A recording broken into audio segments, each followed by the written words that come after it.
C'est Guillaume qui vous écrit. Il a cédé opportunément, nous dit-il, une part significative de ses actions fin mars avant le retournement des marchés.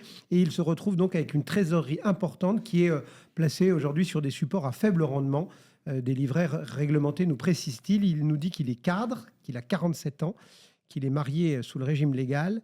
Il a 2 enfants, il est propriétaire de sa résidence principale et il voudrait réallouer ses liquidités avec des priorités comme le financement des études de ses enfants, la constitution de revenus supplémentaires pour la retraite, une anticipation de la perte d'autonomie et une optimisation de sa transmission.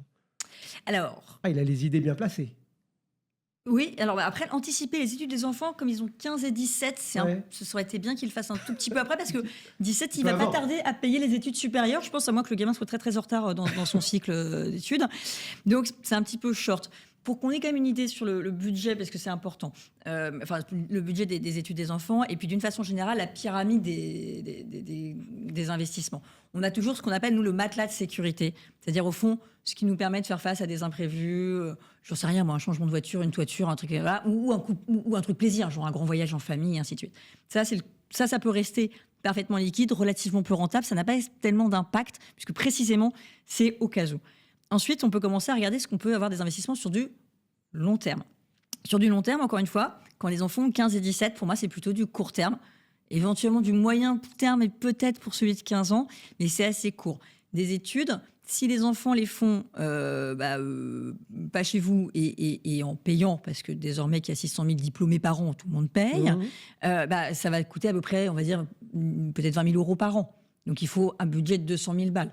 Donc, je ne sais pas quelles sont les liquidités dont dispose l'auditeur là, mais s'il a 200 000 euros cash, objectivement, il y a une première partie qui va être construite. Sur la partie stratégie patrimoniale long terme. Alors d'abord, je ne partage pas l'optimisme de se dire que c'est le bon moment pour investir. D'abord parce que finalement, on est, comme on l'a rappelé précédemment dans l'émission, plus haut finalement que ce 2 avril, voire même plus haut d'ailleurs que le 31 mars. Je trouve les marchés extrêmement optimiste au sens général du terme. Alors, c'est vrai qu'il y a des opportunités si on regarde... Vous êtes en train de dire à Guillaume qu'il n'aurait pas dû vendre ? Je dis que s'il n'avait pas vendu, il ne serait pas passé grand-chose en vrai, mais... mais après, s'il avait besoin... Si, non, mais il a bien fait.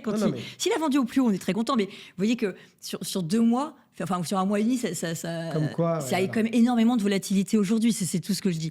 Mais après... ce qu'on peut quand même considérer, c'est que c'est vrai que les investissements, notamment si vous souhaitez investir sur des actions internationales, le fait que vous soyez en France et investisseur en euros, il y a un gros gap avec un investisseur en dollars. C'est-à-dire que la baisse du dollar joue beaucoup sur les valorisations actuelles. Donc vous pouvez tenter de vous dire, tiens, puisqu'on perd déjà de l'argent sur le dollar, peut-être qu'il va pas beaucoup baisser. Et donc en achetant des actions internationales, c'est peut-être le bon moment pour le faire. En tout cas, sur une stratégie long terme, et donc on a dit qu'il était jeune, non ? 47, c'est un enfant. Et donc sur 47 ans, et si on considère qu'il va prendre sa retraite à 64 ou 67, je ne sais plus où en sont les réformes actuelles, là on a un temps assez long. Là, il faut donc déterminer son budget de vie. En fait, qu'est-ce que je consomme tous les ans ou tous les mois, peu importe, par rapport à mon revenu. Là, normalement, je peux déterminer ou pas une capacité d'épargne. Sinon, je prends juste le stock, entre guillemets, que j'ai déjà puis capitaliser modulo les études des enfants. Et puis, ce budget de vie, ça va me donner le montant mon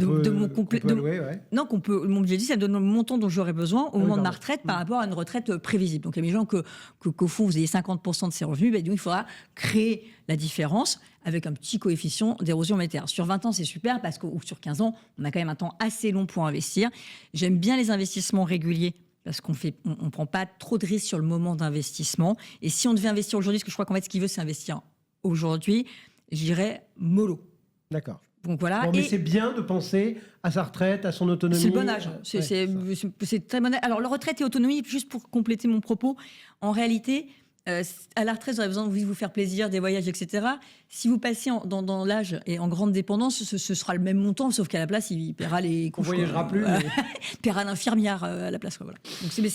Donc, il n'a pas besoin de scinder les 2 poches. Ça peut être la même poche d'investissement. Mais prudence en ce moment. Plus tard, pour les investissements, attendons peut-être de passer l'été, que Trump ait vraiment fini sa crise sur les tarifs douaniers.